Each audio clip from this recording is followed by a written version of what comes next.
तो कहानी की शुरुआत यांग नाम के एक योद्धा को दिखाते हुए होती है जो सैट फ्लूट नाम के एक कबीले का सदस्य था। यहाँ पर यांग उनके दुश्मन कबीले के मास्टर को मारने आया हुआ था। पहले तो यांग दुश्मन कबीले के योद्धाओं को एक ही बार में मार गिराता है और फिर उस कबीले के मास्टर को भी बड़ी आसानी से मार डालता है। तभी यांग को यहाँ पर दुश्मन कबीले के मास्टर की एक छोटी सी बच्ची दिखती है जिसे यांग मारने का सोचता है, लेकिन उस बच्ची की खूबसूरत स्माइल देखकर उसका दिल पिघल जाता है। अब क्योंकि यांग के दिल में इतनी भी नफरत नहीं भरी थी कि वो एक छोटी सी बच्ची को मार दे, इसलिए वो उस बच्ची को लेकर वहाँ से जाने लगता है। यांग जानता था कि उसके अपने कबीले यानी सैट फ्लूट के योद्धा उस बच्ची को मार डालेंगे क्योंकि वो दुश्मन कबीले के मास्टर की बच्ची थी। लेकिन जैसे ही वो कुछ दूर जाता है तो वहाँ पर उसके अपने कबीले के योद्धा उस बच्ची को मारने का प्रयास करते हैं और यहीं पर उस छोटी सी बच्ची को बचाने के लिए यांग को अपने ही लोगों की जान लेनी पड़ती है। वो एक एक करके अपने कबीले के योद्धाओं को मारकर वहाँ से अमेरिका के एक छोटे से शहर लॉर्ड में अपने पुराने दोस्त स्माइली के पास जाने के लिए निकल पड़ता है। कुछ दिनों बाद आखिर वो लॉर्ड सिटी में पहुंच जाता है जहाँ पर आधे से भी ज्यादा मकान टूटे पड़े थे और उस शहर में लोग भी बहुत कम रहते थे। यहाँ पर सबसे पहले यांग की मुलाकात रॉन नाम के आदमी से होती है जो एक नंबर का पियक्कड़ था।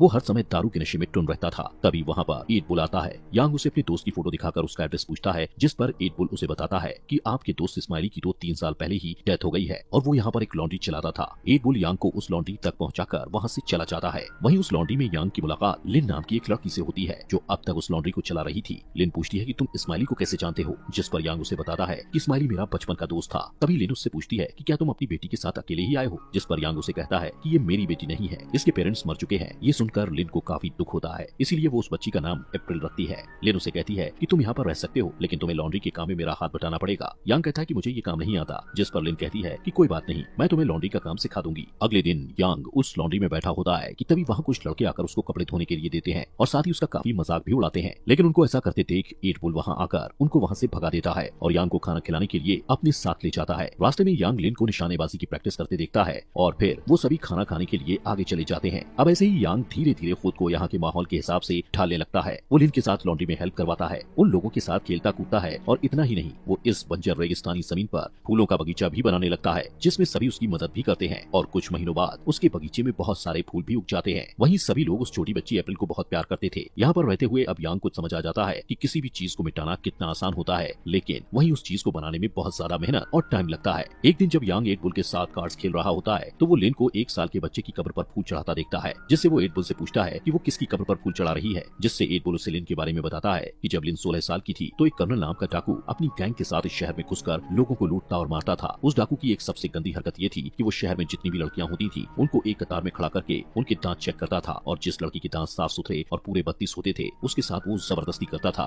एट बुल बताता है कि उस दिन कर्नल ने अपनी प्यास बुझाने के लिए लिन को चुना था। वहीं लिन के माँ बाप और उसके छोटे भाई को कर्नल के लोगों ने पकड़ रखा था। अब जब लिन को कर्नल के पास ले जाया जाता है तो मौका पाकर लिन वहीं पर पक रहे गर्म तेल वाले खाने को कर्नल के मुंह पर फेंक कर वहाँ से भागने लगती है। इस बात से कर्नल आग बबूला होकर बाहर आता है और भागती हुई लिन पर गोली मारकर उसे नीचे गिरा देता है, जिससे लिन के फादर उसके पास भागते हैं, लेकिन तभी कर्नल उन्हें शूट करके मार देता है और फिर लिन की माँ और उसके छोटे भाई को भी मार देता है। ये सब लिन की आंखों के सामने हो रहा था। इसके बाद कर्नल अपने आदमियों के साथ वहाँ से चला जाता है। इसके साथ ही एट बुल बताता है कि इसके बाद जब हम लिन के परिवार को दफनाने गए थे तो लिन की सांसें उस वक्त चल रही थी, जिससे हम उसे घर ले आए और धीरे धीरे वो ठीक हो गई। लेकिन तभी से लिन ने ये ठान लिया कि वो कर्नल को मारकर अपने परिवार और उन सभी लड़कियों का बदला लेगी जिनके साथ कर्नल ने जबरदस्ती की थी। कुछ देर बाद यांग फिर से देखता है कि लिन निशानेबाजी की प्रैक्टिस कर रही है, लेकिन उसका निशाना टारगेट पर नहीं लग रहा होता, जिस वजह से वो निराश हो जाती है और कहती है कि मैं कभी भी एक अच्छी निशानेबाज नहीं बन पाऊंगी। जिस पर यांग उसे निशानेबाजी सिखाने के लिए उसकी आंखों पर पट्टी बांधकर उसके सामने टारगेट बनकर खड़ा हो जाता है और कहता है कि अपने टारगेट की मामूली से मामूली हरकत को गौर से सुनो और फिर टारगेट पर अटैक करो, जिससे लिन बड़े ही ध्यान से अपने टारगेट यानी यांग पर अटैक करती है। लिन देखती है कि उसका हर एक निशाना सही लगा है, जिससे वो काफी खुश हो जाती है और यांग के पास जाकर उसका शुक्रिया करती है, क्योंकि जिस चीज को वो काफी समय से करने की कोशिश कर रही थी वो यांग ने उसे चंद मिनटों में सिखा दी थी। उसी रात लिन यांग को बताती है कि स्माइली ने तो मुझे तुम्हारे बारे में बता दिया था कि तुम सैट फ्लूट कबीले के योद्धा हो और एक दिन तुम यहाँ पर जरूर आओगे। वो पूछती है कि आखिर तुम सैट फ्लूट कबीले में शामिल क्यों हुए, जिस पर यांग बताता है कि बचपन में एक दिन जब मेरे पिता के साथ हमारे खेत पर मैं काम कर रहा था तब वहाँ पर एक कबीले का योद्धा आया और उसने अपनी तलवार की धार चेक करने के लिए मेरे पिता की मेरी आंखों के सामने गर्दन धड़ से अलग कर दी और उसी दिन से मैंने दुनिया का सबसे ताकतवर योद्धा बनने का निर्णय लिया।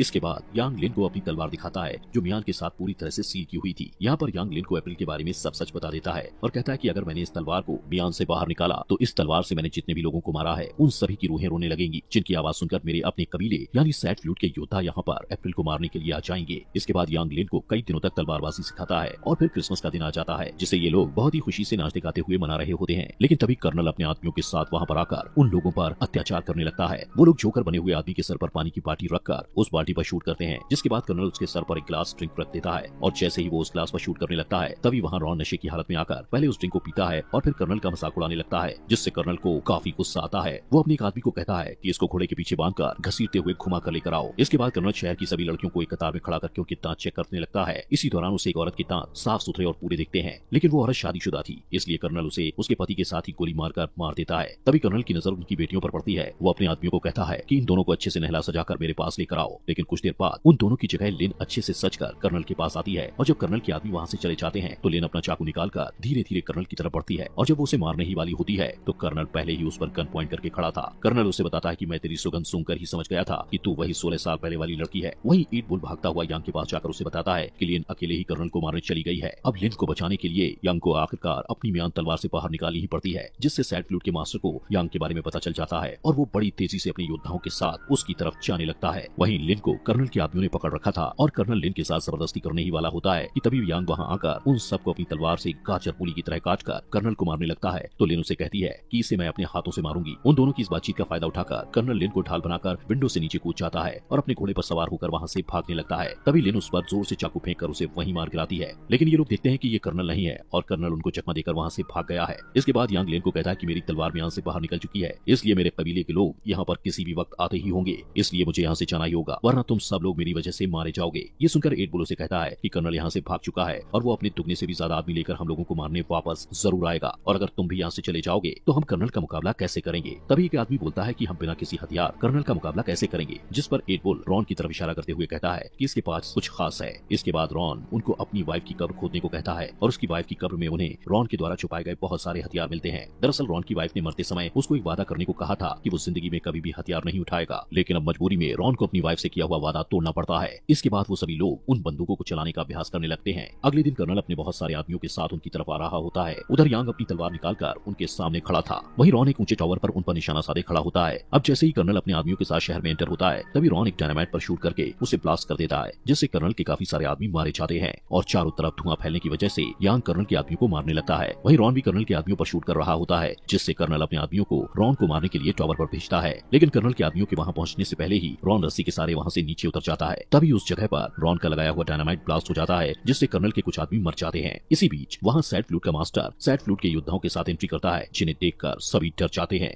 यांग लिन और एट बुल को कहता है कि एप्रिल को लेकर किसी महफूज जगह पर जाओ। इसके बाद सैड फ्लूट के लोग उन लोगों पर हमला कर देते हैं। वहीं कर्नल के लोग शहर के लोगों के साथ सैड फ्लूट के योद्धाओं को भी शूट करने लगते हैं, लेकिन सैड फ्लूट के लोग इतने थे कि वो कर्नल के लोगों को अपनी तेज तलवार तलवारों से काट रहे होते हैं। वहीं सैड फ्लूट के योद्धा एप्रिल को मारने के लिए उनके पीछे भागते हैं, जिससे यांग लिन और एप्रिल को बचाने के लिए उनके पीछे भागता हुआ अपने ही कबीले के योद्धाओं से लड़ता है और एक एक कर उन्हें मार रहा होता है। यांग को इस तरह से लड़ता देख सैड फ्लूट का मास्टर उस पर बहुत ज्यादा गुस्सा होता है। इसके बाद यांग और लिन एप्रिल को बचाने के लिए एक घर में छिपने की कोशिश करते हैं, लेकिन वहां पर भी सैड फ्लूट के लोग आकर यांग से लड़ने लगते हैं। ये देखकर लिन एट बुल को एप्रिल पकड़ाकर कहती है कि एप्रिल को यहाँ से किसी सुरक्षित जगह पर ले जाओ, और फिर खुद तलवार उठाकर सैड फ्लूट के योद्धाओं से लड़ने लगती है। वो दोनों सैड फ्लूट के योद्धाओं को खत्म करके जब बाहर आते हैं तो एट बुल को घायल देखते हैं। एट बुल उन्हें बताता है कि कर्नल उससे एप्रिल को छीन कर ले गया है, और इतना कहते ही वो दम तोड़ देता है। वहीं दूसरी साइड कर्नल एप्रिल को उठाए घर में घुसकर अपने आदमियों को बाहर उसकी सुरक्षा के लिए तैनात कर देता है। कुछ देर बाद यहाँ पर सबसे पहले सैड फ्लूट के लोग एप्रिल को मारने आते हैं, लेकिन कर्नल के लोग ऑटोमेटिक मशीन गन से उन सभी को मार गिराते हैं। इसके कुछ देर बाद यहाँ की लाइट्स ऑफ हो जाती हैं। तभी यांग यहाँ पर आकर कर्नल के आदमियों को मार डालता है और रूम में कर्नल के पास जाता है, जहाँ कर्नल ने अपनी गन एप्रिल पर तान रखी होती है। उसी वक्त कर्नल एप्रिल पर शूट कर देता है, लेकिन यांग बड़ी ही फुर्ती से उसकी गन से निकली गोली को अपनी तेज तलवार से 2 हिस्सों में काटकर कर्नल से एप्रिल को छुड़ा लेता है। जिसके बाद यांग लिन को मौका देता है कर्नल को मारने का, जहाँ पर लिन और कर्नल के बीच लड़ाई होती है। यहाँ पर पहले तो लिन कर्नल के पैर को तलवार से काट देती है और जब वो नीचे गिर जाता है तो तलवार से उसे मार डालती है। इसके बाद जब वो दोनों रूम से बाहर आते हैं तो उन्हें सामने सैड फ्लूट मास्टर खड़ा दिखता है, जो यांग को कहता है कि तुम्हें इस दुश्मन कबीले के मास्टर की बच्ची को अपने हाथों से मारना होगा। लेकिन यांग ऐसा करने के बजाय अपने गुरु यानी सैड फ्लूट मास्टर से फाइट करने के लिए तैयार हो जाता है। यहाँ पर उन दोनों में भयानक तलवारबाजी होती है। सैड फ्लूट मास्टर यांग को काफी तगड़ी टक्कर देता है, लेकिन आखिर में यांग सैड फ्लूट मास्टर का गला काट देता है। वहीं मरने से पहले सैड फ्लूट मास्टर यांग से कहता है कि तुम इस बच्ची को जहाँ पर भी लेकर जाओगे सैड फ्लूट के योद्धा तुम्हें ढूंढ कर मार डालेंगे। इसके बाद यांग लिन के पास आता है, जो एप्रिल को गोद में उठाए हुए थी। यांग लिन को कहता है कि एप्रिल का ख्याल रखना, क्योंकि मैं यहाँ से हमेशा के लिए जा रहा हूँ, क्योंकि सैड फ्लूट के लोग सिर्फ मेरी तलवार के जरिए मुझ तक पहुँच सकते हैं। इतना कहते हुए यांग उन सबसे बहुत दूर निकल जाता है। कुछ महीनों बाद वो एक बर्फीली जगह पर रह रहा होता है। तभी वहाँ सैड फ्लूट के योद्धा आ जाते हैं, जिससे यांग भी अपनी तलवार म्यान से बाहर निकालकर उनसे लड़ने के लिए तैयार हो जाता है। और ये अमेजिंग मूवी यहीं पर खत्म हो जाती है।